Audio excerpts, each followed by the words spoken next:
Bộ môn trang đang ở Thai Asus Zenbook 2026នេះមានអ្វីថ្មីនិងពិសេសអ្វីខ្លះ Who is this woman? Confident, radiant, and ready to shine.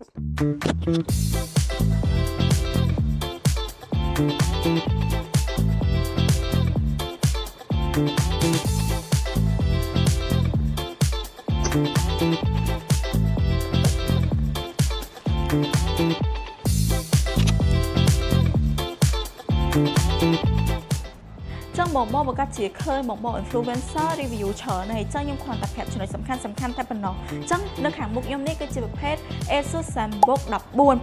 2026ដែលគេបំពាក់មកជាមួយនឹង CPU ថ្មីគឺ AMD Razer AI 7ដែលមានជំនាន់ទី4ចុងក្រោយគេបង្អស់ហើយគេមកជាមួយនឹង Face ID ហើយមួយទៀតគឺគេ upgrade ជាមួយនឹងឆ្នាំងសាររហូតដល់68 W ហើយទម្ងន់របស់គេវិញគឺស្រាលជាងមុនថែមទៀតត្រឹមតែ1គីឡូជិក2តែប៉ុណ្ណោះដែលមានការធានារយៈពេល3ឆ្នាំពេញហើយតម្លៃវិញត្រឹមតែ